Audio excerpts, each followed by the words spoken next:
Hey, it's Chris. So we're talking about speculation today. Crowdfunding's biggest question marks. And the commonality between a lot of these, though, is that along with the question mark comes the high price point. Because you're trying to fill a hole in your heart of this game doing something different. This game has the potential. This game has a big element of unknown to it. But you know what, Chris? I'm going to back it anyway because I'm going to prove you wrong. This is going to be awesome. And you know what I say to that? I hope that this video is completely and utterly wrong in every way, speculative guess or concern as a whole. But at the same time, I look at a lot of these projects and I go, high risk, high reward, right? And that's not what you want to hear when you're looking at a game. It's not. Because, you look at some games, you go, oh yeah, solid product, solid game, whether or not it's for me, sure, whatever. And there's other games and you go, ooh, yellow flag, red flag, gonna stay away from no matter what. But there's a lot of others you go, well, the potential, the could-be's, the what-ifs. Not the Marvel kind, but the board game kind. Let's go. So the big commonality here at the beginning of this video is going to be, the theme to go along with several of these games. Because the theme here in the Venn diagram overlapping situation that we are in is that a lot of these are IP-based games. That's terrifying, folks, if you have any concerns from an IP standpoint, right? Because there's always this big dichotomy between IP, like, I want it to be this because this is what I like from it in the first place and why I'm interested in getting it. And then this is how much different it actually is in order for me to want to play it instead of just play this in the first place. And let's just start with the biggest one of them all, right? Elder Scrolls from Chip Theory Games. At the time of me, filming this, not really a gameplay rulebook out there. And, post Pledge Manager closing is kind of a concern. I mean, that's fine, I guess. They had another gameplay video rules stream a couple months ago, but as someone who's putting a couple $100 into a game, nowadays, I don't see any reason not to have a rule book out on day one of your crowdfunding campaign. If you're going to make me fund your project 1 to 2 years in advance, that is the, dare say, least smallest thing that I would want to have some reassurance that this is going to be suited to my needs. I'm not gonna say that this isn't gonna be a good game, right? People are gonna shout it from the rooftops that this is gonna be a great game. And again, I would be happily able to say the same thing at some point. But at the same time, just because it's a really freaking good game, and is it a really freaking good game for you? And without a rule book, it's hard to tell, because a lot of these games without rule books, as my big criticism, a couple of these other campaigns we'll talk about in a minute, from Awakened Realms, how much internalized. Like, I've done some of these Kickstarter, Gamefound preview, impression video, whatevers, right?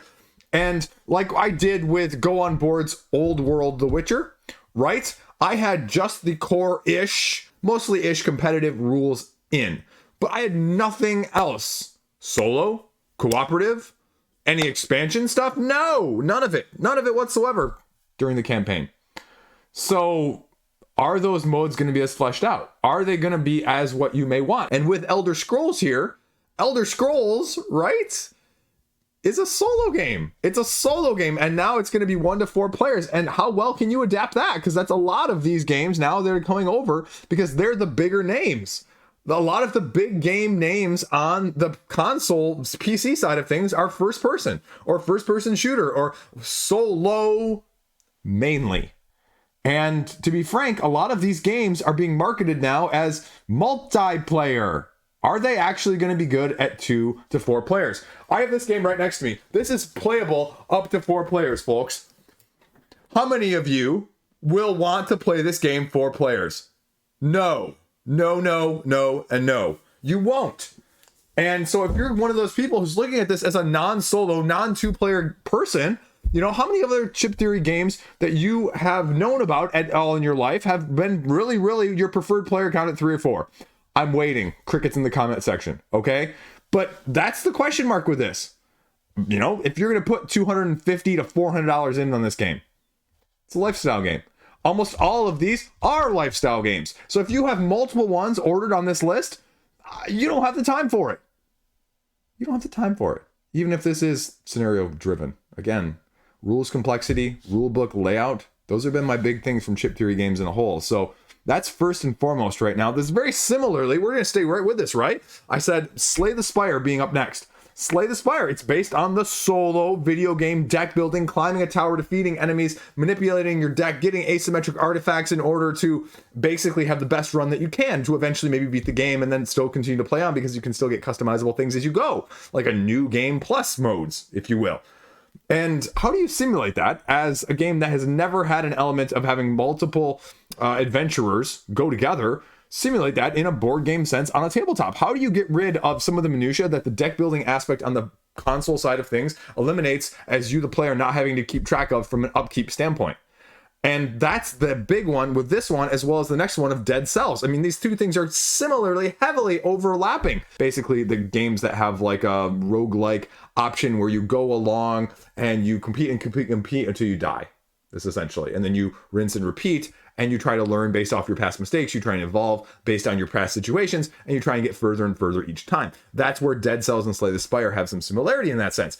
And so how do you get away from, again, Dead Cells also being a solo game, playing it multiplayer with the different levels and the upkeep and the keep track of stuff? And can you do one play over multiple scenarios? How well is the upkeep going to be? I mean, we see things that are difficult like Aeon Trust Odyssey and Kingdom Death Monster that, you know, you're keeping track of a ton of stuff. Is this going to be any less?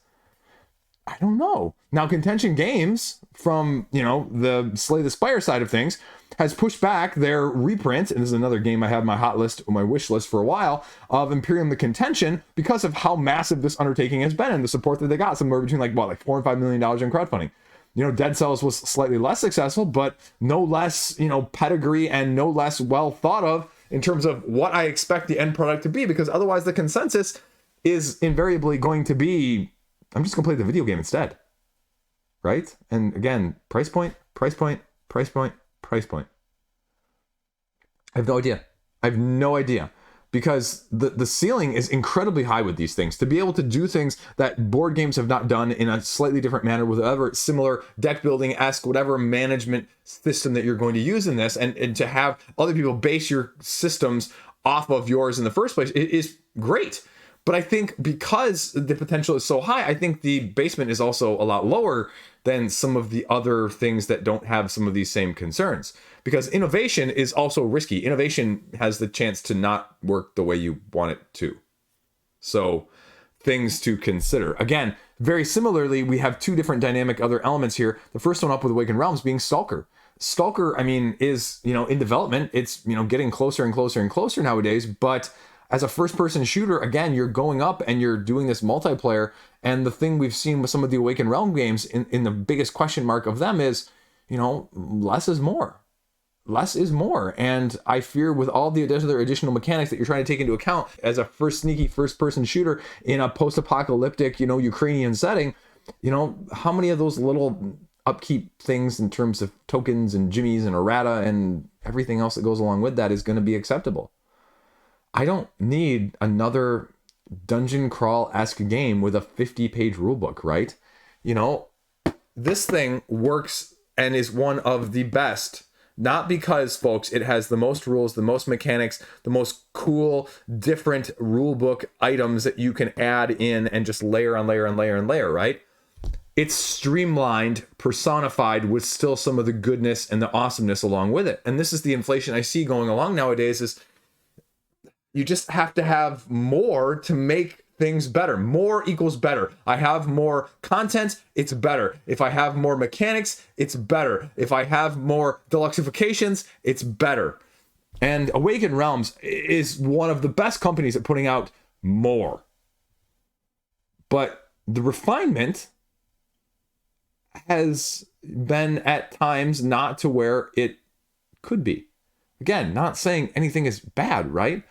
One of their best games ever from the past year was Tamashii, and has a little bit too much stuff as well. But again, that's a whole nother segue and video in and of itself. But that's what I worry about with Stalker from a dungeon crawl mechanic. Again, you're trying to do something unique, but is it going to immerse you further with those mechanics? Or is it going to frustrate you from having to keep track of them because there's so much going on? And I mean, that's the other question with Stalker as a whole, I guess, is because you have this exploration as well as adventure system in a zone survival mode. So multiple modes in a game. As I've always said with other things, like just the solo competitive cooperative, my fear is when you have all of those aspects, one or two of them eventually suffer because the game is really optimized at its core for one of them and it's adapted to the other two. The only thing I've seen sort of buck that trend has been Voidfall, which said, this is how you do things, no matter if it's solo, competitive, or cooperative. We've tweaked the outside rather than tweaking the core. You know, I just ran across another game that I took off my wish list today of Fox Experiment because I said, okay, I don't want, for example, with this mechanic, to be playing a 2-player game with an automa required as a third player to play this game at a regular level, right? So basically saying that if you play with less than 3, your game is going to be different than if you play with 2. So I don't like that. And that's what modes do in this sense. The other question with Stalker here is, can you blend the smash grab action with stealth? We've seen a little bit of stealth in the Assassin's Creed V Commando side of stuff with these types of games, but we haven't seen a dynamic, really stealth-based system. Granted, you know, Simon's coming out with that Metal Gear Solid game at some point, who knows, maybe this year, that they were pre-ordering on their website. That's a whole nother. But I don't know. How do you do an adaptable stealth-based system without making it too overhead creep-wise? There's a couple other spacefaring games as well that I've talked about in the crowdfunding roundups over the past year and a half as they're doing something similar in addition. But the one or two that I got to sample, I mean, again, were 40 to 50 page rulebooks to encompass all of this. And as a dungeon crawl, I don't know about you guys anymore, but I don't have time to repeatedly learn a 40 to 50 page rulebook for all the edge cases of game scenarios and errata that comes up, which invariably is still not enough to address all of it in the first place, which drives me crazy. So we'll just stay with it and we'll go hop over to Kickstarter, which then Gamefound backer kitted it essentially afterwards, of Archon Studios' Heroes of Might and Magic 3, the board game. Again, there's a lot of nostalgia with this. I didn't think this was nearly as big of a nostalgia trip as apparently it is. I mean, 27,000 people? Over $4 million at the time of its campaign? Miniature-driven exclusive deluxeifications to go along with it? Sort of this weird player count and generative map that really requires 3 people, essentially. It's not really as greatly accessible, at least on the surface value it looks like from a 2-player standpoint. So you're traveling across maps, managing your towns, your heroes, your armies, having this whole separate battlefield for when you actually do the battles head to head. I don't know. I just look at this and I go, out of all of these, out of all of the ones that I've seen over the past like year and a half, this was the biggest nostalgia one that I can think of since, say like Fireball Island or Dark Souls. So, right, both of those. But I don't know what to make of this. Apparently it's going to be, shipping soon. First wave shipping, it's split in 2-wave shipping. Somehow 2-wave shipping is only like 3 months or 4 months apart, but it's going to be shipping soon in January-ish for some backers. So this one will be hands-on probably before anything else on this list. But again, I have no idea what to make of this one. This could be a smashing dark horse hit, or this could just be a flop. I have no idea. Sort of like the recently being delivered Divinity Original Sin. Again, question marks are out on it. Very similar to the PC game, per reports. But is it actually going to be of interest to you in that sense? Tons of stuff. Archon put tons of stretch goals on there that they hit.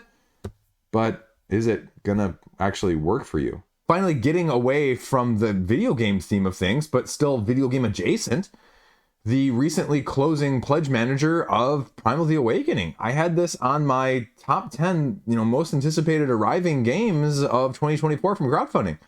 This one has incredibly high potential. I dare say one of the highest potentials, if not the highest, on this list. But again, innovation breeds creativity, breeds awesomeness, but it also has high risk, high reward. And so is this mechanistic approach with moving around the sides of a beast with these huge plastic enemies, dragons and everything else, going to actually work with a deck building, combo driven card based system? It's going to be a huge question mark from Reggie Games. I have no idea what to expect of this one. It could be all over the place. This is what people thought of. This is what people wanted, I think, when, Steamforged announced originally that they were going to get Monster Hunter. People have been slightly disappointed by Monster Hunter. The mechanics, I can't speak to it as a whole. A little bit lighter or simpler than they may have wanted. I don't know. Just the rumors and innuendos that I kind of hear mumbling getting across the Board Game Geek and social media. But nothing definitive, not like it's a bad game, but just maybe wasn't as highly strategic and tactical as they wanted at the same time. Now, this is going to have resource management. It's going to have a campaign system. It's going to have a lot of those other things. But I dare say of all the games on this list, barring the one we'll talk about in a second after this, this is probably the biggest lifestyle game as a whole. It's also easily one of the biggest price points if you went all in, even before shipping, which is going to cost you another like 75 pounds in North America. Yeah, 75 like pounds or euros. I forget which one it was. That's a lot of money, folks. But to be fair, it's like 57 pounds worth of game. 57 pounds! That's a ton. I guarantee if you have that, you don't have any other game that's heavy. Maybe like Gambler's Chest from Kingdom Death was almost that much. Nah, it's probably like 30, 35. But whatever, right? High risk, high reward. Biggest one on this list, barring none. The other one that I've heard mixed opinions about. A couple of you in the comment section when I talked about this, again, similarly on the top 10 arrival video list, was ISS Vanguard. I am finally, potentially, going to get my copy of ISS Vanguard. Like, I don't know, year and a half overdue at this point. I got the single wave shipping because I'm frugal and I hate the fact that I want to pay double the price of shipping to get my copy slightly earlier than other people's. Oh, slightly earlier in this case is a little bit of an understatement, but it's got a great rating on Board Game Geek. I hear nobody talking about it whatsoever. None. There's no recent content for it on Board Game Geek, like video-wise.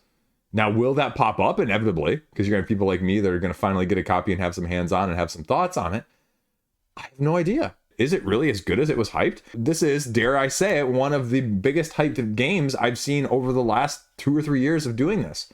Right? There was so much hype, myself included, a little bit, at the time of this funding. And it's really interesting because they put the campaign page now, if you click over on it, it actually says like $11 or $12 million raised, but that clearly includes all the stuff that was added on in the pledge manager because it was only like $4 million during the campaign, which is weird if you ask me about how they do that. But they don't, I don't think, and I don't know if they do it with everyone, and maybe I'm just being, completely blind, and maybe they do it with all the campaigns that way, but I just noticed that when I was clicking on it the other day. And so as a keep track of stuff in a binder based narrative Star Trek game ish, sort of what people maybe wanted out of Unsettled from Orange Nebula originally, maybe a little bit less Euro, a little bit more dice driven craziness. Does it hold up? Are people still really, really high on it or not? Because, if you've got like an 8.2 or 8.4 rating on Board Game Geek, I can't completely discount that as just people being super, super biased towards it because they were backers, right? That's much higher than that, even with that case most of the time. So I have to hope that there's hope for it. But truth be told, at this point, these waiting for, 2+ years to get a game, I'm a little bit over it, to be frank with you, at the same time.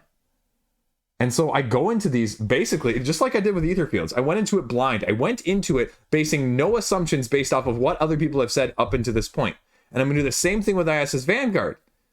But I need to be impressed by what's there, not what I want to be there, not what other people say is there, but what my own experience is. I'm going to do a whole nother video talking about this in a second. I got this random comment on my Etherfields review from like a year ago or whatever what it was when I did it. And it's like, this person is just like, you only did this video for clicks. Your opinion is basically just wrong. My opinion is right because this is the game of the year for me. And you're just basically, they called me a few names as well. And so I'm just like, dude, what? And I just look at that comment and I go, that's why this is so difficult to talk about in the first place. I want these things to exceed and succeed beyond my doubts. But I'm also not going to be, and I think that's why a lot of you actually watch my videos in the first place, I'm not going to be just the spout of overtly optimistic positivity about everything, right? Everything is awesome. No, it's not. You know what? And if it's not, we need to talk about it, and we need to talk about why it's not. It's the whole purpose of this video. Anyway, I'm done ranting here. Let's get down to the next game. You're tired of me talking about this. You know what? Let's just stay with a little bit of Gamefound here for a second. Divinus from Lucky Duck. This was one on Gamefound that I clicked cancel my pledge. This has happened to me 3 times, so it's probably not just Gamefound, it's probably just me, right? 3 times where I clicked cancel and it hasn't canceled. Even though I've canceled it, it's showed my cart empty and then it hasn't actually canceled my pledge, so I just decided to keep it. And so it's the tile laying campaign scenario driven system that you basically do a legacy version of as you're going along. And it changes how you upgrade the heroes and how you go along this, again, tile driven manner. So it's completely different. There's an expansion to go along with it. And again, it's going to be one that is going to show up in Q1 of 2024 at this point, I think. But it's probably the biggest question mark on this list as a whole of what the heck am I getting gameplay wise?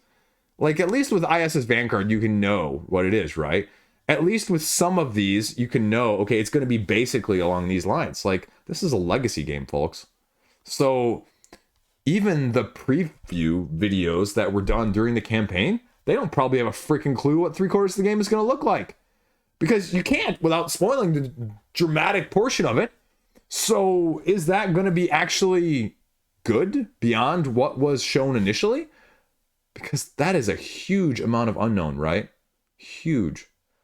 Can you imagine people putting out a video of Pandemic Legacy 1 or 2 at this point, and them saying, hey guys, I put this video out based on Pandemic Legacy 1 or 2, and I played the first 2 scenarios. This is the best legacy game for me of all time.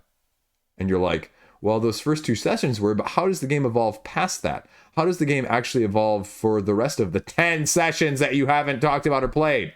And that's what I feel like this one is more than anything else. And legacy games, to be frank, I'm past them for the most part. Like, I love the idea of them, but there's such a terrible conundrum for someone who doesn't have a regular group or has less than 3 people on a regular basis to play with. They're a terrible value and proposition. Most of them are designed for, I would say, 4 people at all times, at all player counts for all sessions. And if you're not in that majority right there, yeah, you're going to look at me in the comment section and you're going, Chris, we played Pandemic Legacies with 2 and it was fine. It was great. It was fantastically fabulous. We did this with this and this. I'm going to go, you know what? Awesome. At the same time, let's just, cut the crap and let's admit that that's not probably what they were truly designed to be optimal at.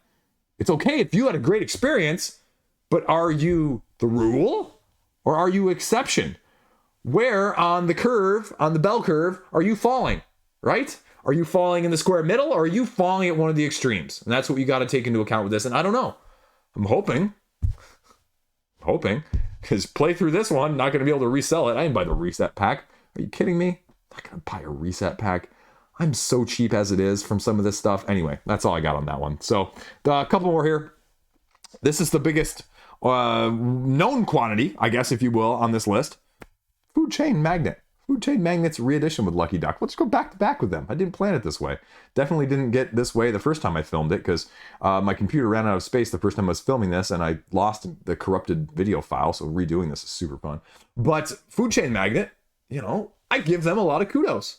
But what's the end product going to look like? This is the biggest question mark. Is it actually going to be worth it? Are you going to like the end product of this one? Not from a gameplay standpoint here, different than all these other in this video that we talked about already, but just from aesthetic value. Because if you got this game, you know what? You know what the gameplay looks like. Nothing's changed. Nothing.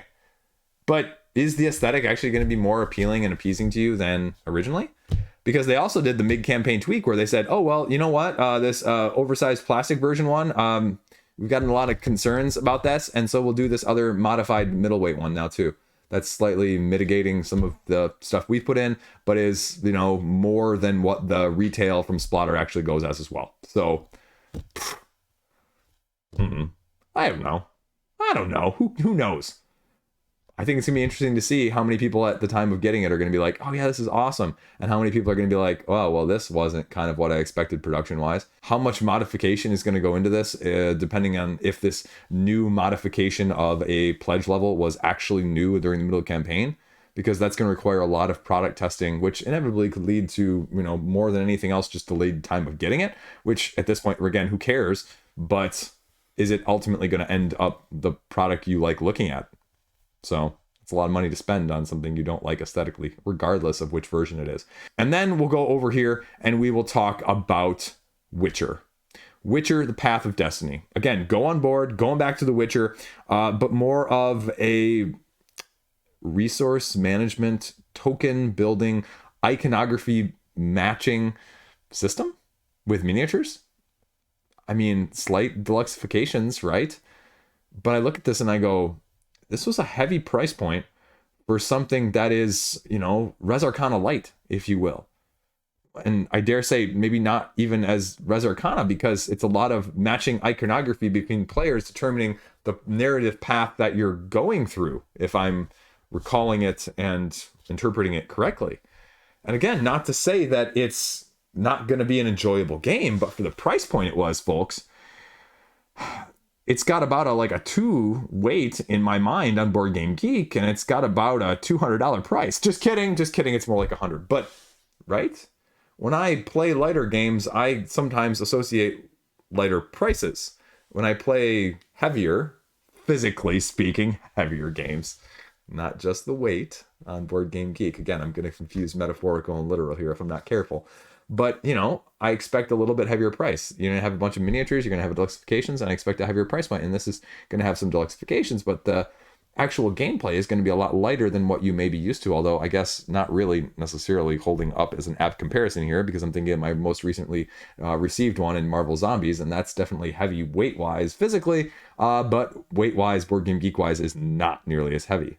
And it still cost me a lot of money. So that's a horrible analogy. We'll stick with it though, because I'm bad at, because I'm really good at analogies in general. But that's the big question mark, right? Are you okay with playing a 30 to 60 minute scenario driven narrative resource management game for $150 or whatever about it cost? Do you love The Witcher? Are you willing to have IPs that are going to justify higher costs in general? Again, everybody has their own, right? Like, I paid way too much money for Marvel X-Men Dice Throne, right? Pledge Manager closes later in January. I'm probably going to get most of the gameplay content. Do I need the chest box? No, I think it's going to be overpriced. I could care less about one box storage. That's worthless for me because it's all in one box, but frankly speaking, it ends up being like twice the size of what the regular individual boxes would be combined. So, right? But that's kind of why it's a concern. Again, more from a price point standpoint and the gameplay element being lighter than the previous Witcher game, but do you care if it's The Witcher and you love The Witcher in the first place? The second to last one actually just fell completely off my radar in my list. I thought it funded and was in the process of being made. Cysmic, the super over deluxified 4X spacefaring, ultra awesome, big, huge plastic, getting tons of hype when it ran, and it was funded $84,000 out of its $79,000 funding goal or whatever. And then I went to search it for this video to see kind of where things were at. And I finally, after multiple Google searches, found it. And the creator even says in the comment section, like, Google is burying it. Kickstarter is burying it. And like, legit, I had to manually find it in a difficult way from their own page, which is weird. First page on Google has nothing popping up whatsoever. But if you remember this one, yeah, it had 500 backers, $90,000, $74,000 goal, and they decided to cancel several days before the end of the campaign. I mean, I have no idea. It's one of those where I guess you thought you were going to get a couple $100,000. I guess it was one of those situations maybe that we've seen where you really sort of, even at the $75,000 wasn't a true funding goal, and you really needed, say, a couple times that, like a Euthia from, a year or two ago. And because of this, you weren't able to sort of manage the overhead that was actually going to be needed to produce this over deluxified version of a game. And so They're talking about bringing it back. They're talking about bringing it back over on GameFound sometime maybe later this year in 2024, but we'll see. But that's what I was going to talk about. But now let's go to the last one. Again, this last one I think is probably a lot of potential, but I have no clue if it's going to hold up, because the first one around didn't really make any waves whatsoever. And the second time around, the aesthetic really caught my appeal. But I also said skirmish campaign scenario based crawler. Eldfall Chronicles, Northern Winds, the second one, the second iteration, again, expensive for what it is. $150 basically to get in at this point, and that doesn't only get you the new stuff, I think, at least from that aspect. And the aesthetic is beautiful. The leveling up system and the tech tree, the decision making, sounds awesome. And a little bit of skirmish, a little bit of, actual crawl feeling to it. I'm intrigued. But it was one of those where I said, also, why isn't this getting more traction? And why haven't I known about this? Why haven't I heard about this elsewhere? And several of you vocal in the comment section let me know how much you thought of this game in a very positive manner. But it was still such an expensive price point for a big unknown that I said, you know what? Show me actual post-production. And so that's one at this point too that is just a complete and utter question mark. I don't say that as a bad thing. I just say as I have absolutely no idea what the expectations could be on this one whatsoever. At least with the others, you have a little bit more of, this is what I think, this is what I sort of pseudo expect, and this one I'm just completely out in left field. That's all I got. Liege Games out, baby. Peace out. Those are my big question marks for 2024. The biggest question marks. Literally, metaphorically, money-wise, mostly. But there's plenty of other games that I'm kind of going, some of the small ones do the same thing to me. But that's a whole nother video, too. So there you go. Stay classy. Have a great freaking day. Thanks for watching. Subscribe if somehow you made it this far and you're not subscribed to me. Over 9,000! I'm going to keep saying it until we hit 10. See you around.